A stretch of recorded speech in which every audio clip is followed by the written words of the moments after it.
Assalamualaikum warahmatullahi wabarakatuh. Bismillahirrahmanirrahim. Liridaillahi ta'ala wa bisyafaati Rasulillah sallallahu alaihi wasallam wa ila hadrati abaihi wa ummahatihi wa dzurriyyatihi wa ikhwanihi minal anbiya wal mursalin wal awliya wa syuhada wa sahabati wa tabi'in wa tabi'in dan ulama al-amin al-musannif sallallahu alaihi wasallam syekh الفاتحة أعوذ بالله من الشيطان الرجيم بسم الله الرحمن الرحيم الحمد لله رب العالمين الرحمن الرحيم مالك يوم الدين إياك نعبد وإياك نستعين اهدنا الصراط المستقيم صراط الذين أنعمت عليهم غير المغضوب عليهم ولا الضالين آمين بسم الله الرحمن الرحيم قال المؤلف رحمه الله تعالى ونفعنا به وبعلومه وa'ad alaina min barakatihi amin. Kita masih melanjutkan materi kita yang kemarin tentang maksiat lisan. Wal fatwa bi ghairi ilmin wat ta'lim wat ta'allum ilma mudirrin. Wal fatwa lan aweh fatwa bi ghairi ilmin kelawan tanpa ilmu. Wat ta'limi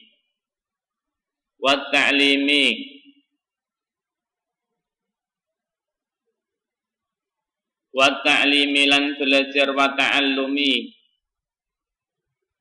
ta'allumi lan ngajar ilma mudirrin ing ilmu kang bahayani wal hukmu lan ngukumi bi ghairi hukmillahi kelawan tanpa hukumi Allah bi ghairi hukmillahi kelawan tanpa hukumi Allah wan nadu lan milang-milang kebagusane mayit wan niyahatu lan banterake swara kelawan nadu wan niyahatu lan banterake swara kelawan nadu wa kullu qaulan saben-saben ucapan yukhissu kang dorong apa qaul ala muharramin ing atase perkara kang den haramake ayuftara an wajibin ayuftara utawa ngendorake sapa wong an wajibin sangking perkara wajib wa kullu kalamin lan saben-saben omongan yang qadifu kang ngalakake yang menjelekkan apa kalam fitini ing dalam agama au fi ahadin utawa menjelekkan apa kalam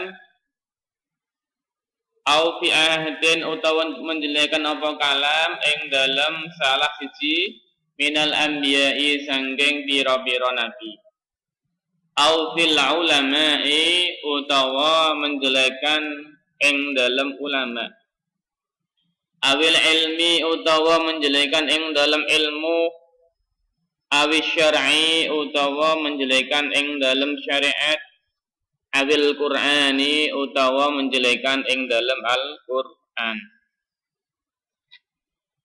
Jadi termasuk maksiat lisan di sini adalah berfatwa dengan tanpa didasari suatu ilmu.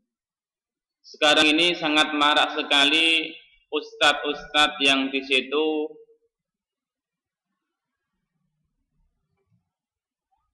tiba-tiba muncul di televisi. Dari ustadz-ustadz tersebut di situ mereka sangat mudah sekali menyampaikan fatwa-fatwanya. Padahal kalau kita melihat, kalau dikaji tentang masalah pendidikannya, mereka itu bukan termasuk seorang pesantren, bukan.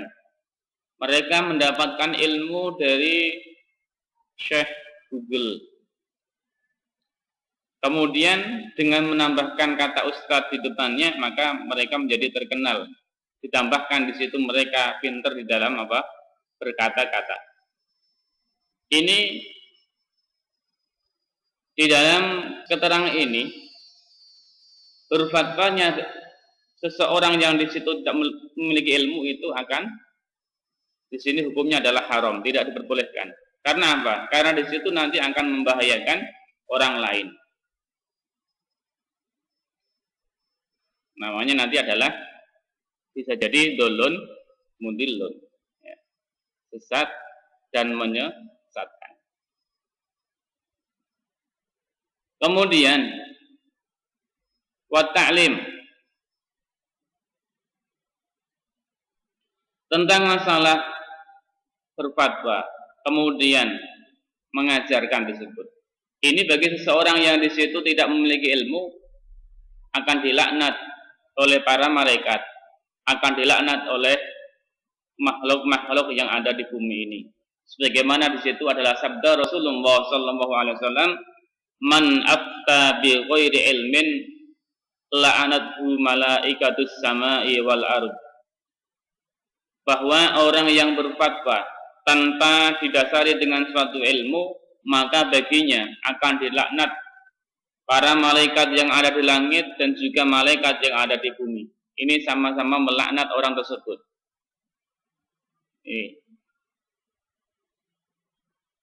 Di sini hadis yang diriwayatkan oleh Ibnu Asakir. Oleh karena itu, kita sebagai seseorang yang di situ masih dikatakan muda, atau kalian di situ masih muda banget. Ini jangan sampai di situ berhenti untuk belajar. Sehingga nanti ketika nanti kalian sudah mendapatkan ilmu yang lumayan banyak, maka nanti kalian harus menyampaikan ilmu tersebut terhadap orang lain. Sebagaimana di situ sabda Rasulullah SAW, "Ballighu anni walau ayatan." Sampaikan dariku meskipun satu ayat. Diajarkan pada orang lain, pada masyarakat yang membutuhkan, pada keluarga kita, ya. Ini harus disampaikan. Ini merupakan melaksanakan sabda Rasulullah sallallahu alaihi wasallam, mengamalkan sabda Rasulullah. Kemudian hal yang diharamkan berikutnya, maksiat yang berikutnya adalah belajar ilmu yang di situ akan membahayakan. Sebenarnya di situ adalah belajar masalah ilmu sihir, ilmu nujum, perbintangan. Sebagaimana yang kita di situ ada yang namanya zodiak, ya. Ini termasuk adalah ilmu yang diharamkan. Ilmu sihir haram karena nanti akan membahayakan orang lain.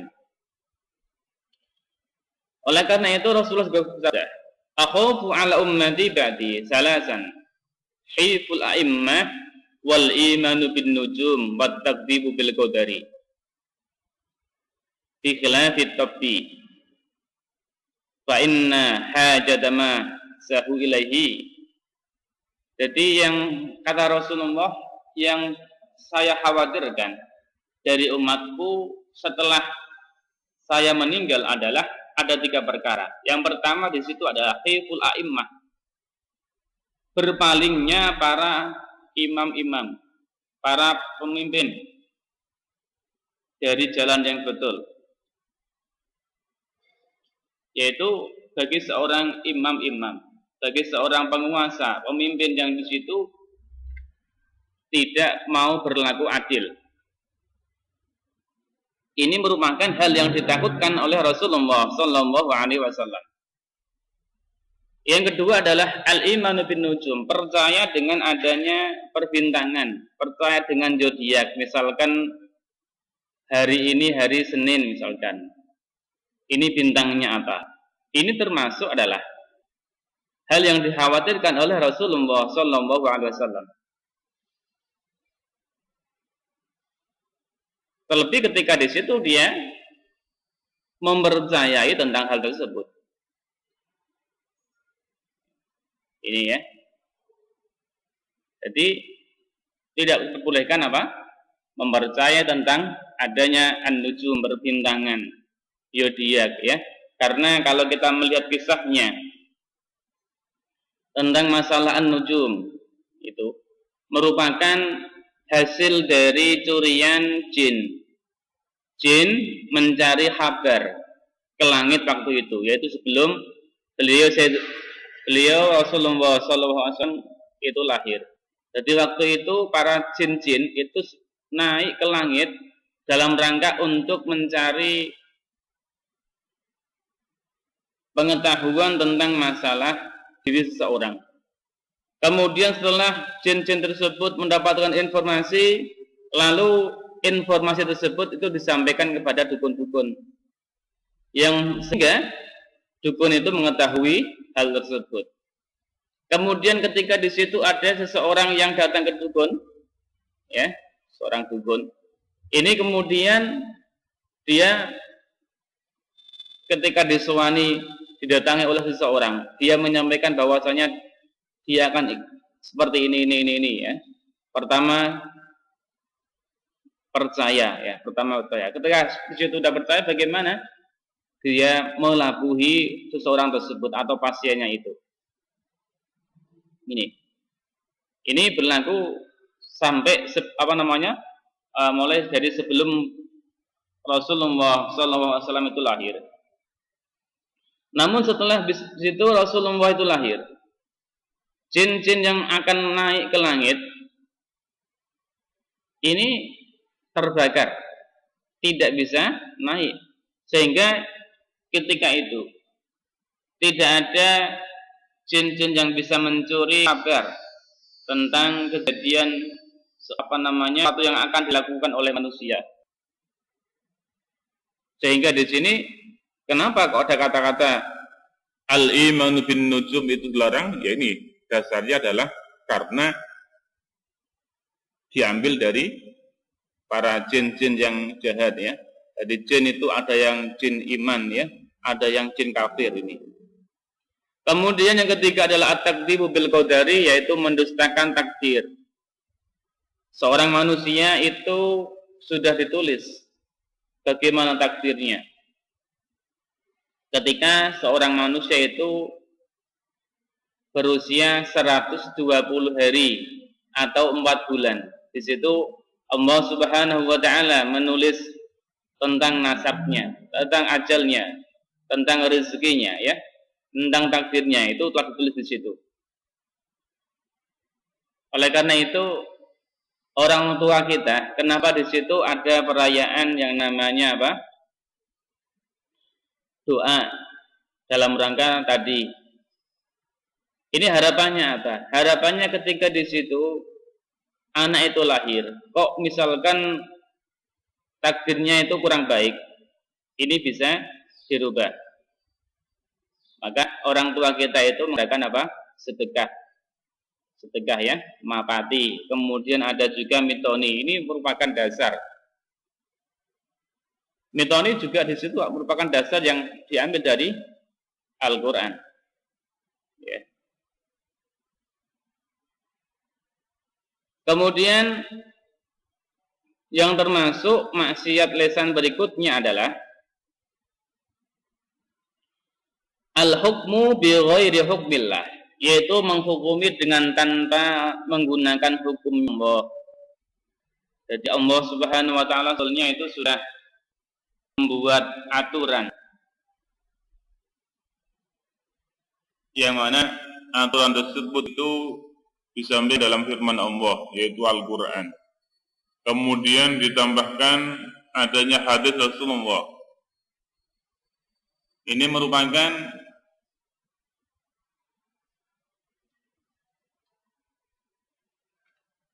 kitab undang-undang yang di situ harus dipegang oleh seorang manusia.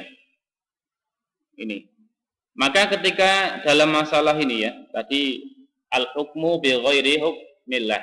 Ini kita harus menghukumi sebagaimana hukum-hukum yang di situ Allah telah menentukan, yaitu melalui Al-Qur'an, melalui hadis ya.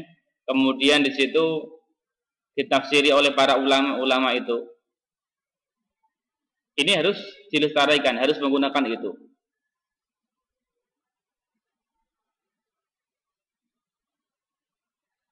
Sehingga nanti akan muncul suatu keadilan. Di sini tentang masalah qadhi, tentang masalah seorang qadhi atau seorang hakim ya. Rasulullah SAW itu bersabda bahwa ada 3 qadhi. Ada ada 3 qadhi. Di mana qadhi yang pertama ini masuk surga dan qadhi yang kedua itu masuk neraka.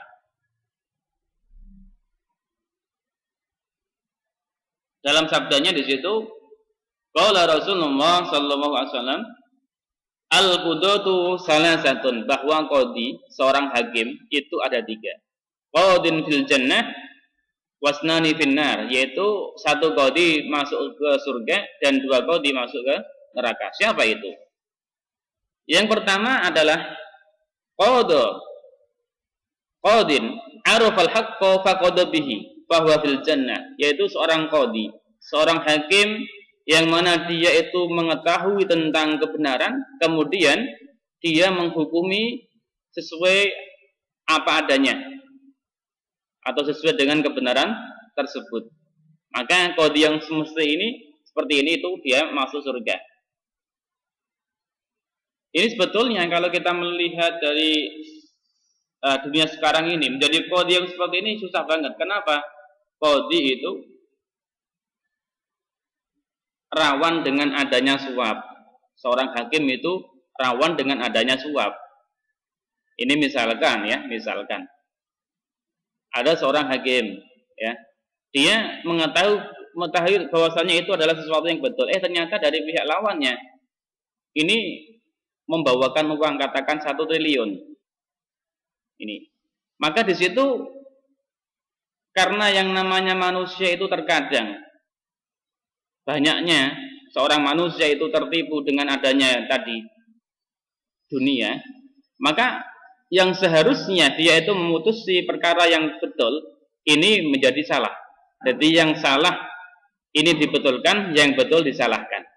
Gara-gara apa? Gara-gara uang. Ini. Oleh karena itu, janjinya Allah Subhanahu wa taala terhadap seorang qadhi yang di situ dia mau menghukumi sebagaimana mestinya, itu akan dimasukkan ke surga. Kemudian yang kedua,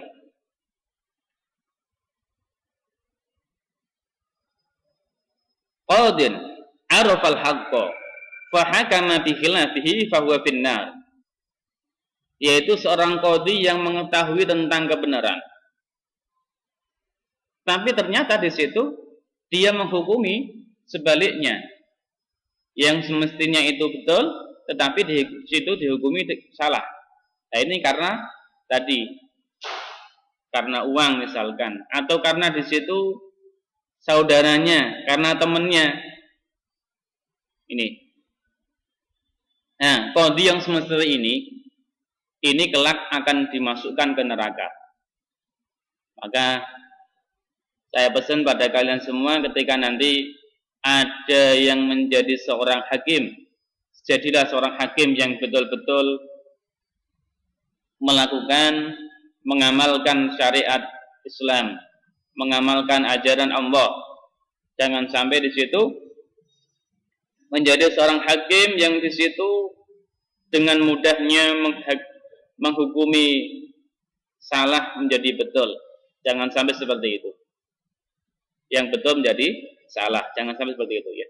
Naudzubillah min dzalik. Berikutnya termasuk maksiat lisan adalah anadbu, yaitu tadi saya maknai milang-milang kebagusan si mayit. Ya. Ini ketika ada seorang keluarganya misalkan meninggal, dari seseorang tersebut itu tidak menerima, tidak rela atas kepergian keluarga tersebut, misalkan orang tuanya. Ini kok sampai di situ memunculkan kata niyahah, yaitu suara dengan yang histeris, ya, nangis dengan histeris. Ini hukumnya adalah haram. Kita boleh merasakan susah ketika keluarga kita itu meninggal, boleh susah, karena beliau Rasulullah sendiri itu pernah susah juga ketika di situ ditinggal oleh orang-orang tercintanya. Pernah dosa. Tetapi di situ hanya sewajarnya saja. Tidak sampai di situ nangis yang histeris. Karena jadinya seseorang yang di situ sampai nangis yang segitu histeris, bajunya disobek-sobek sampai seperti itu, ini sejatinya adalah memberatkan si mayit. Jadi yang sebetulnya di situ si mayit sudah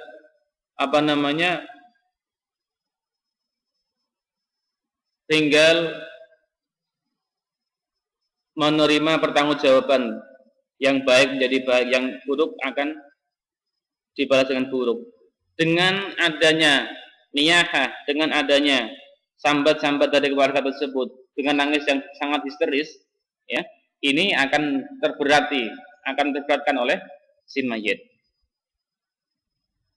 Oleh karena itu Rasulullah SAW itu bersabda, "Abghadul aswat ila Allah Ta'ala sautani." Jadi Allah Subhanahu Wa Ta'ala itu membenci dua suara. Apa itu? Sautun naihah musibah, yaitu suaranya orang yang terkena musibah dengan histeris. Ini kalau kita melihat teman sebelah, orang sebelah ya, di situ ada yang menyewa tukang nangis. Ya. Bagaimana seperti itu? Ya tadi di sini hukumnya adalah tidak dibolehkan, hukumnya adalah haram. Karena sejatinya tadi adalah apa? Berat si mayit. Yang kedua adalah sautul mizmar indal farahi, yaitu suara seruling manakala merasa gembira dengan cara mengadakan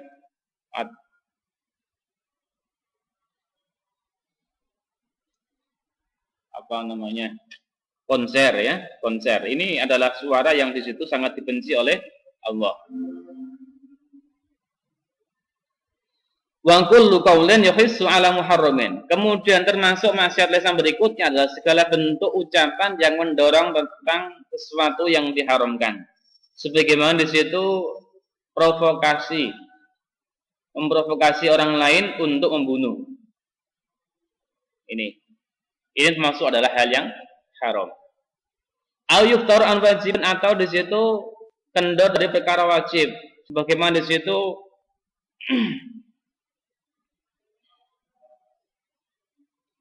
mengendorkan dari perkara wajib, sebagaimana di situ ketika ada seseorang yang di situ katakan yang masih lemah keimanannya, sehingga orang tersebut itu yang semestinya dia mau melakukan sholat, akhirnya dengan ucapan tersebut tidak usah sholat, misalkan ya, sholatnya nanti bisa diropel misalkan ya. Gara-gara suara tersebut, ucapan tersebut, ini merupakan bentuk hal yang diharamkan, karena ini termasuk daripada i'anah halal maksiat, membantu kemaksiatan. Wa kullu kalamin yaqtahu fid-din.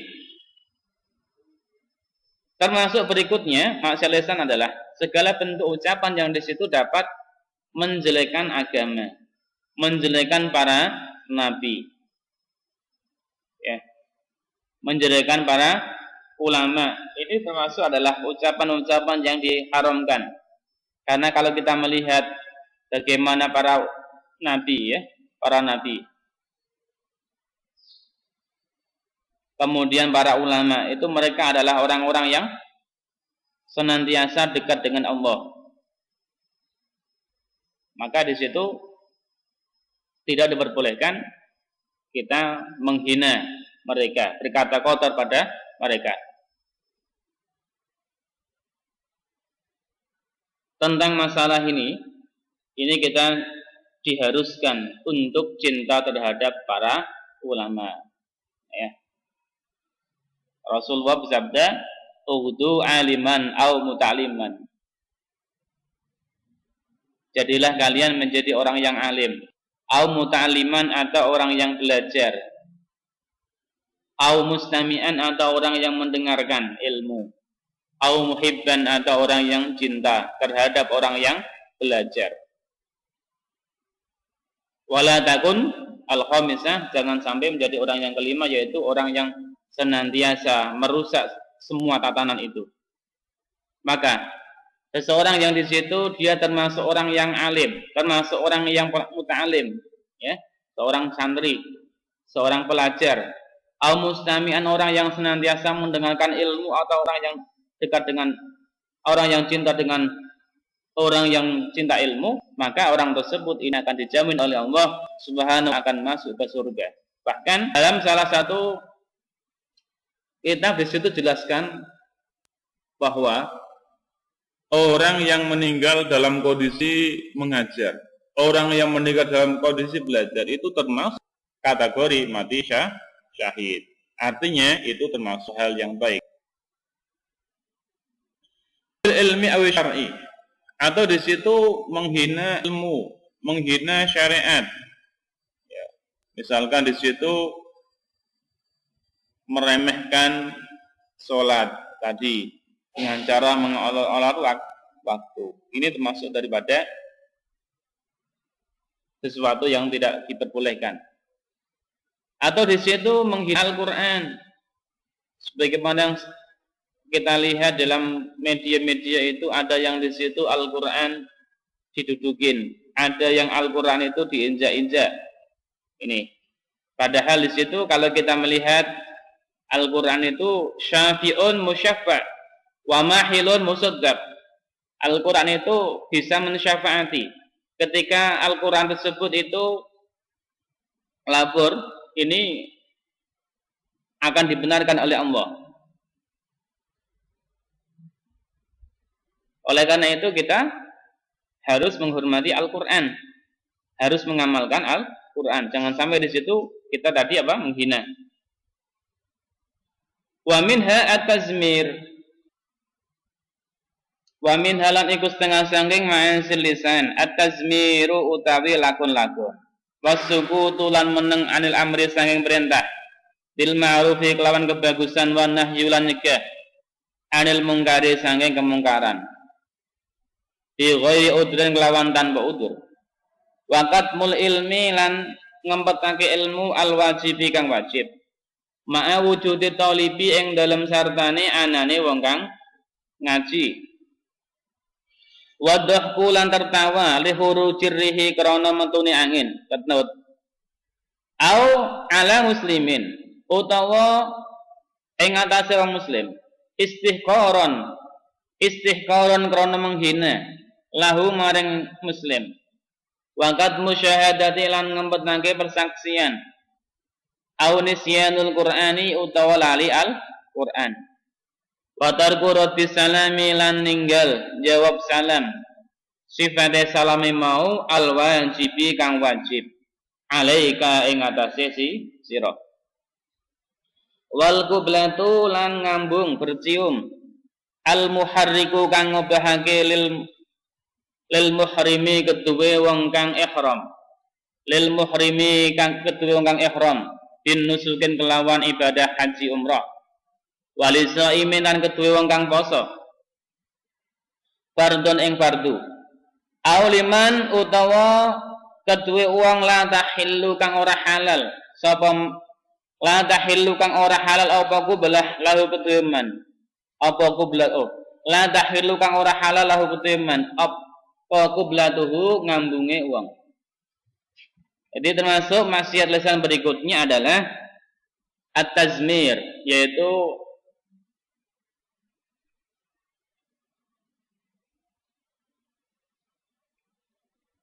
nyanyi-nyanyian dengan menggunakan al-qasbu. Qasbu di situ adalah sejenis seruling, ya, qasbun, kayu. Ini termasuk maksiat. Kenapa seperti itu? Kalau kita melihat dalam kitab Badi'uz Zuhur, dalam kitab Badi'uz Zuhur, di situ ada keterangan tentang masalah asal khilqahnya Nabi Adam alaihissalam, bahwa Nabi Adam alaihissalam itu ketika itu Allah Subhanahu wa taala itu menempatkan di surga bersamaan dengan ibu Hawa, ya. Namun Di sini iblis tidak senang terhadap Nabi Adam. Ini. Tentang masalah Allah Subhanahu wa taala menyuruh iblis untuk hormat terhadap Nabi. Dan firman-Nya di situ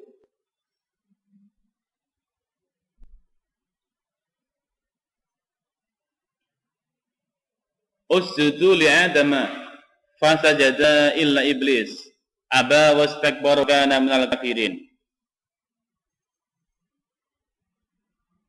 Di situ para malaikat, di situ masuk ada iblis, disuruh sujud, disuruh berhormat terhadap Nabi Adam, tetapi di situ iblis tidak mau. Bahkan di situ iblis malah memunculkan rasa sombongnya. Bagaimana sombong tersebut? Itu karena tentang masalah khilqah. Jadi gini ya, Allah Subhanahu wa taala itu menciptakan iblis lebih awal daripada Nabi Adam. Terpautnya 2000 tahun. Jadi 2000 tahun Allah menciptakan iblis, kemudian baru menciptakan Nabi Adam. Dari situ ini yang membuat iblis itu sombong. Akhirnya ketika Allah Subhanahu wa taala memerintahkannya untuk hormat, tidak mau. Kata iblis bagaimana? Khalaqtahu min tin wa khalaqtahu min tin wa khalaqtu minan nar. Khalaqtahu min tin. Jadi Allah menciptakan Adam dari tanah, sedangkan saya dari api. Itu termasuk dasar daripada kesombongan iblis. Oke. Kemudian dari situ iblis dimasukkan ke neraka. Ketika iblis itu dimasukkan neraka, itu iblis minta izin sama Allah untuk mengganggu anak cucu Adam. Dan itu diizinkan oleh Allah, Nah, dari situ kemudian iblis mengganggu Nabi Adam dulu, diganggu supaya Nabi Adam ini dihukum oleh Allah bagaimana?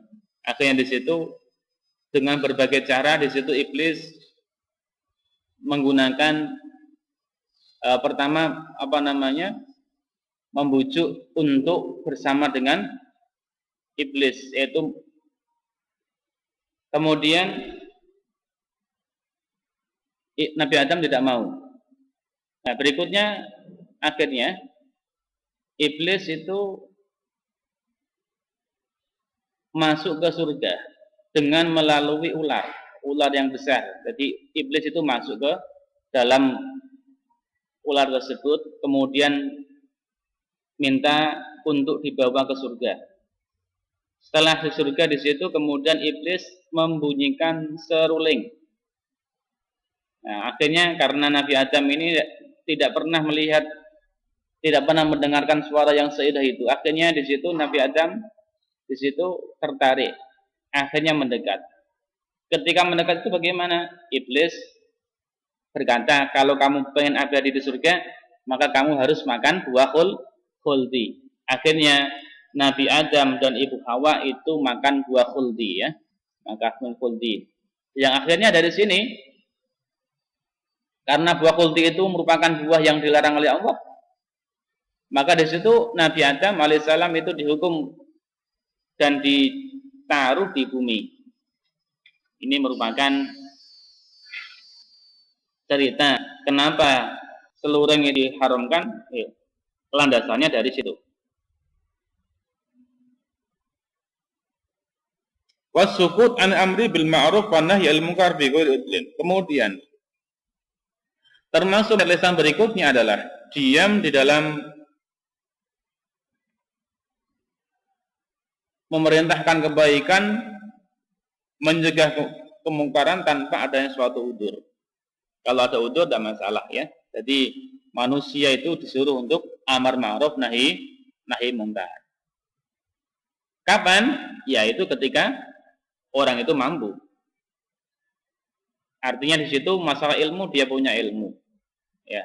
Kemudian punya media orang yang nanti mau didakwai.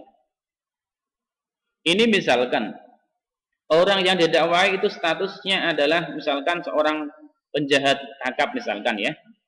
Ini di mana ketika orang tersebut itu didakwai justru akan membahayakan dirinya, membahayakan keluarganya, membahayakan harta bendanya, maka di situ masih ada kewajiban untuk amar ma'ruf, cuma dengan cara adalah ingkaru bil qalbi, jadi mengingkari terhadap apa yang dilakukan oleh orang tersebut. Ini ingkaru bil qalbi. Wa qatmul ilmi al-wajib ma'awjid talib. Kemudian kewajiban lesan berikutnya adalah termasuk maksiat berikutnya adalah qatmul ilmi al-wajib, yaitu menyembunyikan ilmu yang wajib. Contohnya apa ilmu wajib itu? Contohnya adalah tentang mengajarkan Al-Quran, tentang mengajarkan tauhid, tentang mengajarkan hukum-hukum syariat. Maka ketika di situ ada dari tetangga kalian misalkan kepengen diajari membaca Fatihah, membaca Al-Quran, sedangkan kamu ini bisa mengajarkan, kok tidak mau, maka di situ termasuk adalah maksiat. Jadi kalian harus mengajarkan itu ya.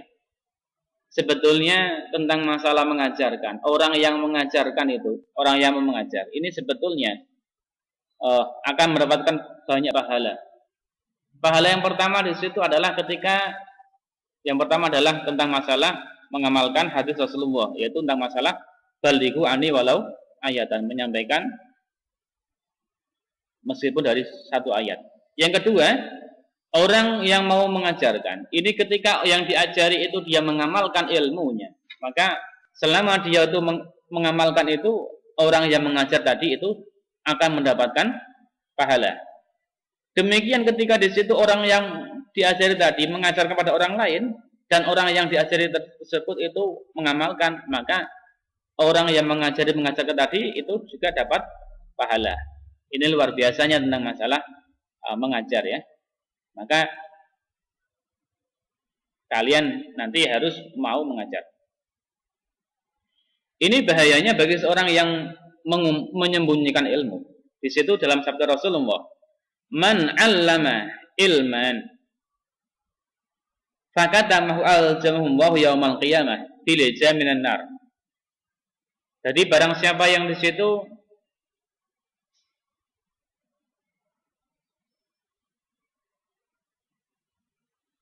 dia belajar ilmu kemudian tidak mau mengajarkan, maka di situ Allah Subhanahu wa taala akan memberi atau memasukkan ke neraka.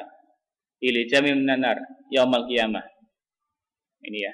Jadi mau tidak mau kalian nanti harus mau mengajar, harus ngedambar ya. Istilahnya Syekhina wa murabbi rohina Ki Haji Maimun Zubair itu mengatakan berwasiat pada para santrinya untuk mengajar ya, untuk mengajar itu. Wadhaqul khurujri. Kemudian termasuk masalah yang berikutnya adalah tertawa manakala ada orang yang kentut. Jadi kalau ada orang kentut kita tidak boleh ketawa. Ya, ini tidak boleh karena di situ akan menyakiti hati orang lain. Suatu ketika di situ ada seorang wanita. Wanita ini sedang belanja di toko, ya, belanja di toko.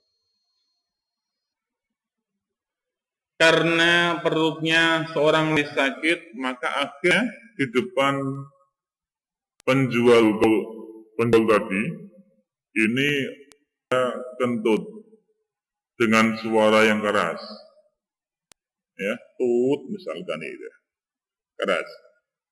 Akhirnya di situ dari pemilik toko ini kalau saya tanyakan tentang kentutnya, maka saya khawatir dia malu. Nah, di situ dalam posisinya adalah seorang wanita tadi wajahnya sampai merah ya, merah.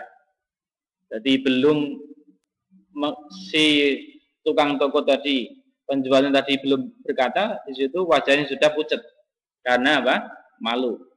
Nah, kemudian ketika di situ seorang wanita tadi ini hendak bertanya, misalkan di situ toko sembako, Pak, jenengan punya beras.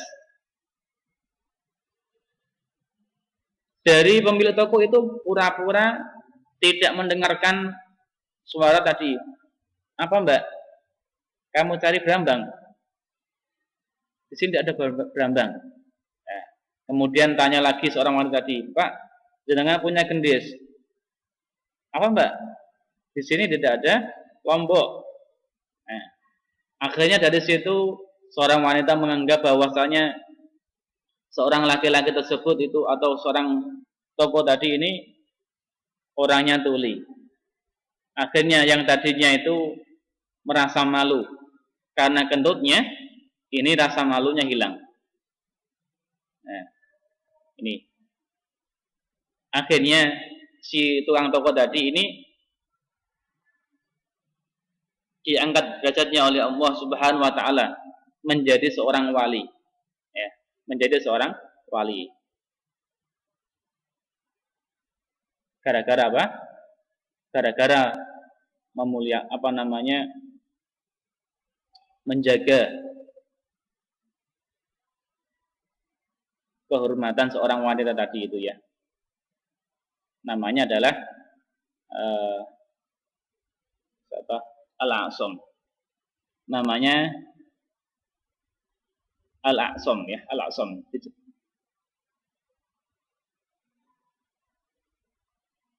Au ala muslimin istihqaran lahu. Atau di situ menghina orang muslim. Ini juga termasuk maksiat lisan. Jadi tidak boleh bagi orang muslim itu menghina sesama muslim. Baik melalui bentuknya maupun dengan yang lainnya. Ini tidak boleh. Waqad musyahadati, kemudian termasuk maksiat lisan adalah menyembunyikan persaksian. Jadi ketika kita ini diminta untuk menjadi saksi, kita haruskan apa adanya. Jangan sampai di situ disembunyikan. Ini dosa ya. Aulis Quran, atau di situ lupa Al-Quran. Ini bagi orang-orang yang itu menghafalkan Al-Quran, dia tidak boleh lupa terhadap Al-Quran itu. Ini maka harus dijaga. Jadi Al-Quran itu sebetulnya sifatnya cepat dihafalkan dan cepat lupanya. Maka pintar-pintarnya orang yang di situ menghafalkan Al-Quran adalah dia mau menjaga, dia mau menderus. Ini jangan sampai Al-Quran itu hilang. Wa tarku raddis salamil wajib 'alaika. Kemudian termasuk masalah lisan berikutnya adalah meninggalkan menjawab salam yang sifatnya wajib. Maksudnya bagaimana salam yang wajib itu? Salam yang wajib di situ adalah salam yang di situ dikhususkan terhadap orang tersebut. Ini adalah salam yang wajib. Maka ketika di situ ada yang seseorang, katakan misalkan Ustadz, ini untuk mengucapkan salam di kelas, maka selama di situ sudah ada yang menjawab salam, yang lain tidak wajib untuk menjawab, tidak berdosa. Namun ketika di situ tidak ada yang menjawab, maka semuanya akan dosa. Ini ya. Itu salamnya menggunakan qaul dengan lafaz ya, maupun di situ dengan menggunakan kitabah. Ya. Ini. Karena apa? Karena di situ dalam hadis Rasulullah, innal jawabal kitabi haqqan karad disalam. Jadi bahwa menjawab salam dengan tulisan ini ada haknya sebagaimana di situ menjawab salam dengan lisan tadi. Yang berikutnya adalah al-qublah al-muharrik lil muhrim dinusukin. Ciuman yang dapat menggerakkan syahwat terhadap orang yang ikhram itu bagi pasangan suami istri. Jadi ketika seorang suami istri sedang melaksanakan ibadah haji umrah, dalam posisi ihram ini dilarang untuk ciuman karena di situ dapat menggerakkan syahwat. Maka kalau sampai terjadi kumpul, maka di situ bisa menyebabkan ibadah hajinya, ibadah umrohnya ini batal. Oleh karena itu di sini baru ciuman ini dilarang, ya. Ciuman di luar dilarang, ya. Ini dalam rangka apa? Supaya ibadahnya ini tetap sah.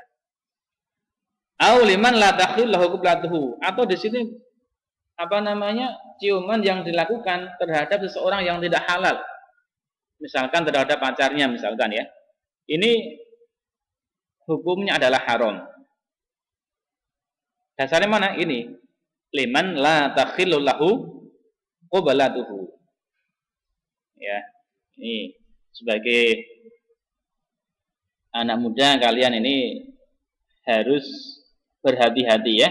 Harus hati-hati. Ini jangan sampai di sini, ya. Berciuman. Sumangkola faslun wa min ma'asil udun wa mu'alam. Assalamualaikum warahmatullahi wabarakatuh.